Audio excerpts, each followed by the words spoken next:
नमस्कार दोस्तों, आप सभी का स्वागत है मेरे चैनल में जिसका नाम है प्रदीप नडानी। और मैं हूं आपका होस्ट प्रदीप नडानी, जहां हम फाइनेंस से रिलेटेड बहुत सारी चीज़ों के बारे में डिस्कस करते हैं और एक्सप्लोर करते हैं कि किन चीज़ों को अडॉप्ट करके आप अपनी सेविंग्स को बढ़ा सकते हैं, आप अपने टैक्स को मिनिमाइज कर सकते हैं और आप अपने इन्वेस्टमेंट की वैल्यू को इंक्रीज कर सकते हैं। तो आज का जो टॉपिक है वो बहुत ही इंटरेस्टिंग टॉपिक है, जिसके अंदर मैंने जो बनाया है वो डिज़ाइन किया है बिजनेसमैन के लिए, जो कि छोटे छोटे उद्यमी हैं, जिनको हम MSME के नाम से जानते हैं। माइक्रो, मीडियम और स्मॉल एंटरप्राइजेस होती हैं, जिनका कि टर्नओवर मैक्सिमम 250 करोड़ तक की कंपनीज होती हैं। उन सभी के लिए सबसे पहला जो ऑप्शन मैं आपको सजेस्ट करने वाला हूँ वो है अपनी बिजनेस यूटिलिटीज़ को अपने एक्सपेंसेस में काउंट करने का। मैंने बहुत ही टाइम बिजनेसमैन को देखा है कि वो अपने व्हीकल जिनको वो यूज़ करते हैं, उनके जो पार्किंग टिकट्स होते हैं, उनके जो पेट्रोल के एक्सपेंडिचर्स होते हैं, उससे रिलेटेड कोई मेंटेनेंस या रिपेयर्स एंड मेंटेनेंस के खर्चे होते हैं, उनको वो काउंट नहीं करते हैं। आप वो क्लेमेबल होता है और आप उनको भी अपने एक्सपेंसेस में काउंट कर सकते हो एज पर इनकम टैक्स। इसके अलावा अगर आप कोई मोबाइल यूज़ कर रहे हैं तो मोबाइल के ऊपर जो भी आपके एक्सपेंडिचर्स होते हैं, रिपेयर, मेंटेनेंस, मोबाइल परचेज करने का खर्चा, या इसके अलावा उनको चलाने का जो भी आपका रिचार्जेस के खर्चे आते हैं, वो भी आप अपने इनकम टैक्स के अंदर क्लेम कर सकते हैं। इसी के साथ अगर कुछ स्टार्टअप्स के लिए मैं एक सजेशन देना चाहता हूँ कि जो भी आप एक्सपेंसेस करते हैं किसी स्टार्टअप को स्टार्ट करने से पहले, वो सारे प्रिलिमिनरी एक्सपेंसेस में काउंट होते हैं और उनको सेक्शन 35D के अंदर आप क्लेम कर सकते हैं इनकम टैक्स एक्ट के अंदर। तो आप ऐसे खर्चों को भी अगले 5 ईयर्स तक क्लेम कर पाएंगे। ये सजेशन था उन कंपनीज के लिए, उन स्टार्टअप्स के लिए जो अभी रिसेंटली स्टार्ट हुई है या स्टार्ट करने वाले हैं। इसके अलावा होता है कि अगर मान लीजिए आपके कुछ कन्वेंस के एक्सपेंसेस होते हैं, आपके कहीं पर भी आप टूर पे जाते हैं, कुछ भी एक्सपेंसेस होते हैं, उन सभी को आप क्लेम कर सकते हैं अपने इनकम टैक्स के अंदर, और आप सभी को क्लेम भी करना चाहिए।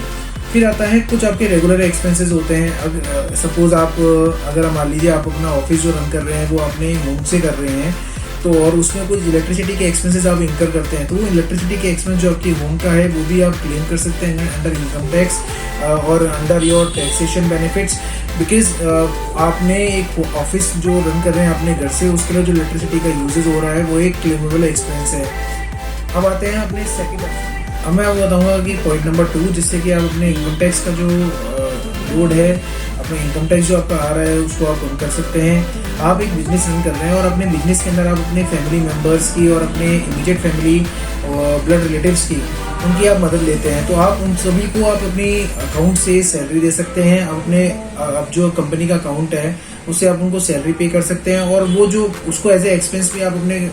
फर्म के अंदर एज ए एक्सपेंस भी काउंट करा सकते हैं। और जो पर्सन जिसको आप सैलरी दे रहे हैं वो भी अपने इनकम टैक्स एक्ट के अंदर जो अपने इनकम टैक्स की रिटर्न फाइल करेंगे, उनको वो as a salary, as a revenue दिखा सकते हैं। उसके अंदर वो 2.5 लाख रुपए तक तो वैसे भी एग्जेम्प्टेड है। इवन अगर मैं बोलूँ कि 5 से 7 लाख रुपए तक भी अगर वो अपनी इनकम को शो करते हैं, तो वहाँ पर भी उनकी जो टैक्स की लायबिलिटी है वो कमी आने वाली है। अगला ऑप्शन जो मैं आपको बताने वाला हूँ वो है related tax related at source से है। जी हाँ, इसको हम बोलते हैं TDS। सपोज आप किसी भी पर्सन को या किसी कॉन्ट्रैक्टर को या फिर आप किसी कंपनी को हायर करते हैं, कुछ रेंटल पर्पज से आप किसी की रेंटेड प्रीमाइस लेते हैं अपने बिजनेस को रन करने के लिए, या फिर आप किसी कमीशन एजेंट को हायर करते हैं, तो इस केस में आपको TDS डिडक्ट करना होता है और वो आपको गवर्नमेंट को डिपॉजिट करना होता है। अगर आपने TDS डिडक्ट नहीं किया है तो आप ऐसे एक्सपेंसेस का क्लेम नहीं ले सकते हैं एज पर इनकम टैक्स, तो ये आपका एक लॉस हो जाता है। इसलिए मैं आपको सजेस्ट करूंगा कि आप अपने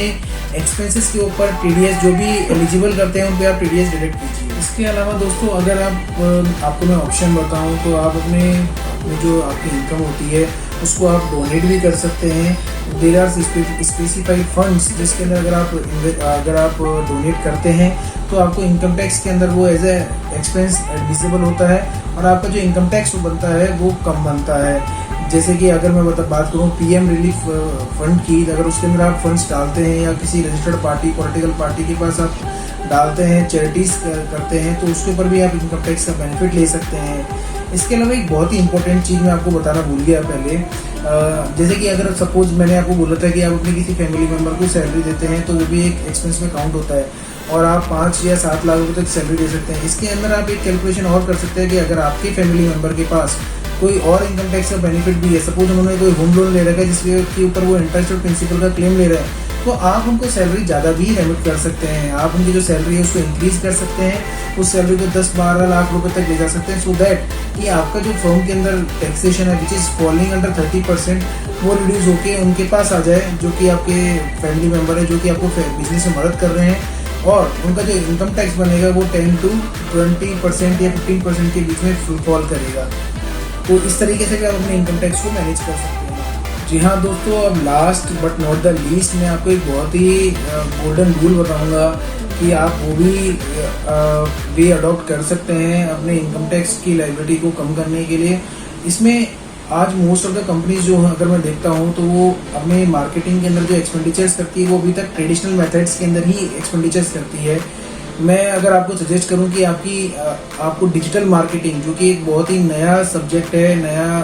फील्ड है बहुत ही बिजनेसमैन के लिए, और वो भी स्ट्रगल कर रहे हैं, तो अगर आप डिजिटल मार्केटिंग के अंदर अपने एक्सपेंडिचर्स को बढ़ाएंगे तो नॉट ओनली आप अपने टैक्स को कम कर सकते हैं, क्योंकि वो एज ए मार्केटिंग एक्सपेंस आप क्लेम कर सकते हैं, बट ऑल्सो वो आपके रेवेन्यू को, जो फ्यूचर रेवेन्यू है उसको इंक्रीज करने में मदद करेगा। क्योंकि आज आप डिजिटल मार्केटिंग के थ्रू डिफरेंट जियोग्राफीज में विदाउट फिजिकल प्रेजेंट काम कर सकते हैं। फॉर एन एग्जांपल, अगर मैं यूएसए में काम करना चाहता हूँ, मेरे वहाँ पर फिजिकल प्रेजेंस नहीं है, बट मैं अपनी वेबसाइट के थ्रू इंडिया में बैठे बैठे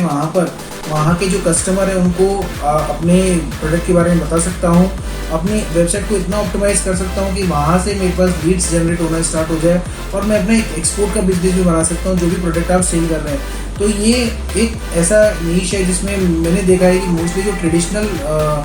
जो बिजनेस कर रहे हैं, जो अभी तक ट्रेडिशनल ही मेथड से एडवर्टाइजमेंट करते हैं, उससे बेटर है कि आप इस तरीके से जाओ भाई। इस तरीके से अगर आप करते हो तो मेरा जो अंडरस्टैंडिंग है कि आपका जो रेवेन्यू होने वाला है आने वाले टाइम में, वो एक अच्छा रेवेन्यू निकल के आएगा।